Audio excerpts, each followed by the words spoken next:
Hello and welcome to some more Star Citizen. Alpha 3.9.0 draws closer, but we are in overtime. There's been obviously over a week of delay at this point, and we haven't even got the sort of like first wave PTU. We're just still in the EVOCATI phase. But we do have some new armor that's been announced for 3.9 now, and I wanted to talk a little bit about this and the Prowler, which is also debuting in 3.9. I'll be chucking in some lore here too, because I'm waiting on 3.9, rarg. I also talk a little bit about the video content that CIG have been putting out, because I'm more happy with it than I was, but I still would like more.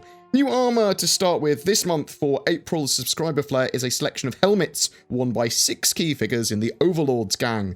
May will see the rest of the Overlord armor set with the sort of rest of pieces to complete it.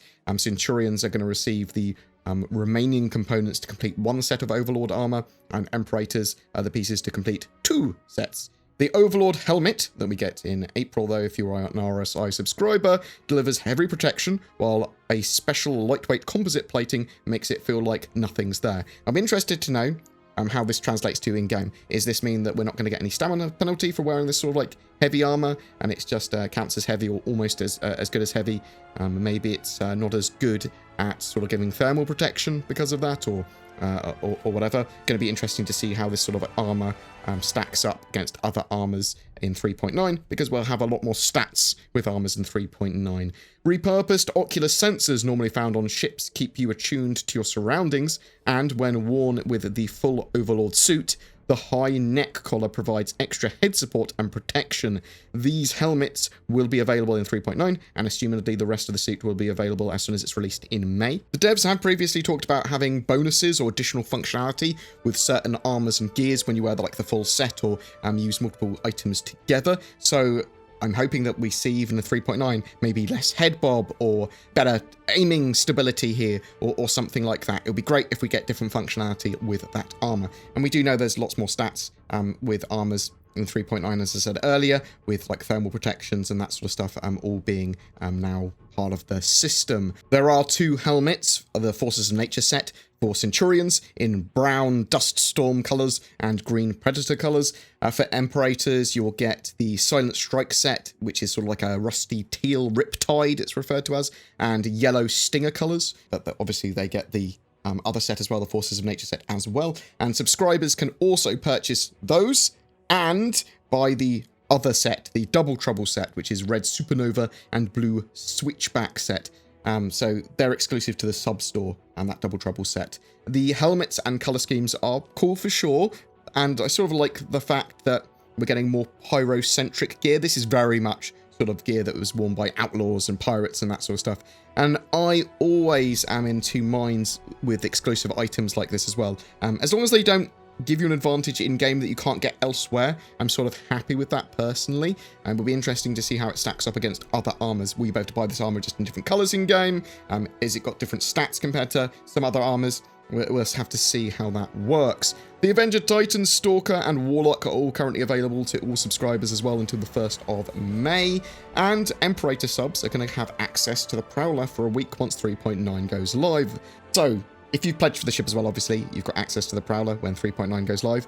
What we don't know, though, is the Prowler going to be immediately available to rent or purchase in-game for 3.9. And I do think it's important that Cloud Imperium add ships that become flyable as quickly as possible in-game so that people can access them with in-game funds, whether that be rentable or purchasable or both. The gameplay with the Prowler in 3.9.0 is going to be pretty basic, though, as the Prowler is an advanced stealthy dropship, and that gameplay is sort of like, for 3.9, going to be whatever players make it. There are a couple of missions that could be useful to have a dropship in. Rescuing people from prison as well might be pretty useful, admittedly, because you're going to be able to have this sort of like quite, I suppose it's reasonably tanky. Well, we'll have to see when it goes live. But the ability to sort of like come in the ship, have the ship sealed atmospherically with those air shields without having to depressurize the whole ship's pretty cool. Any sort of mission where you are assaulting a ship in space as well is pretty useful for that ship. So the 890 jump mission, the new prisoner transport mission, that sort of stuff, and any cool PvP events that you have that you want to sort of like, raid and attack other people. The Tavaran Prowler is incredibly important for the game as well, because it is the first Tavaran ship that we will have in-game. Now, this is important because the Tavaran are pretty much sort of assimilated into the UEE at this point, and getting their sort of style guides and a presence for the Tavaran, but I suppose all other races are now covered to some degree, all major races anyway, with at least one ship in game once that Prowler goes out. And the Tavaran might be a little bit more important than the Banu and the Xi'an, because it's more likely that you would have sort of like Tavaran officers and Tavaran crewmen in Squadron 42 potentially, because they've been integrated into human society when they have been previously conquered by the UEE in the Second Tavaran War. So that's the sort of armed conflict between the Tavaran and the UEE. It's like hundreds and hundreds of years ago in lore though, and at the end of that war we saw sort of like the Tavaran immolate themselves. Oh, I can't words. Why can't I not say immolate? That will do. They burnt themselves, and sort of like that then prompted a lot of the other Tavaran that sort of like had surrendered to fully be assimilated to the UEE. So it's gonna be interesting seeing how they are sort of like affected by that in the game, how often we see them. I would like to see them as crew in like Squadron 42 and stuff like that. Also, I did say major races had all got ships, because there is a minor race, the spacefaring civilization, the Kurthak. Little is known about them, and they had some sort of like spirit war with the Xi'an, or at least the Xi'an refer to it as the Spirit Wars. Now, there's like laws in place in lore for the Xi'an. They sort of like don't allow their populace to interact with the Kurthak, and also they sort of like don't let the humans contact the Kurthak either, even though they've sort of like the UEE Empire have previously tried to contact them. It's an interesting thing.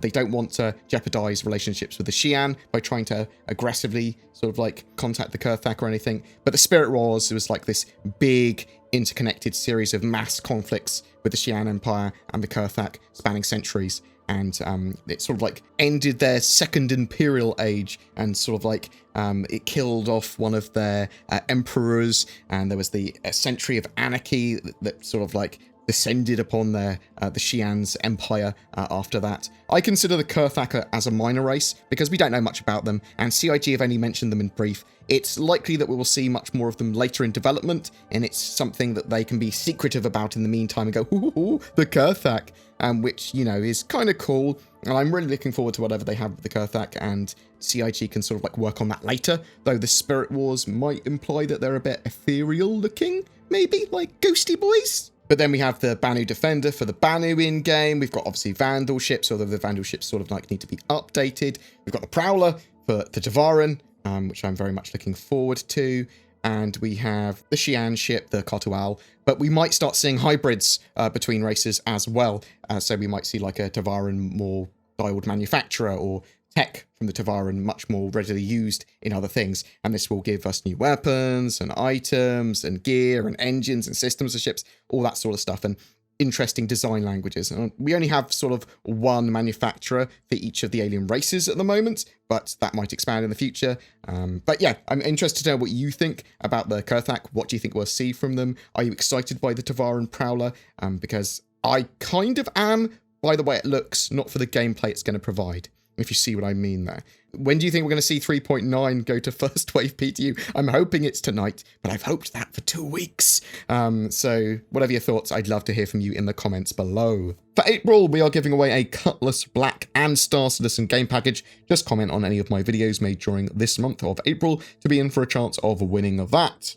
I am a shill for a couple of companies, NordVPN and NordPass. If you are looking for a VPN or a password management system, I recommend you check them out. They've got many benefits over free services, and as I'm pretty security conscious, I love those kind of services. Also, there's Shadow. If you are thinking about getting a new gaming rig or upgrading your gaming PC for Star Citizen or whatever, then consider Shadow instead. It is a internet cloud-based subscription service like Stadia, like GeForce Now, but this one gives you access to a full Windows 10 environment which is fully customizable, and that is significantly better in my opinion, allowing you to do a lot more more with it. Check out the links below for them or use the code BoredGamer for discount. Also, if you wish to support the channel further, there is Patreon, there's the YouTube join member button down below. That really helps. This is a community supported channel and I wouldn't be able to do what I do without the support that I get. If you want to share these videos, if you want to comment, give feedback, whatever, that is also hugely appreciated. Thanks very much for watching, guys. You take care and I'll see you in the verse.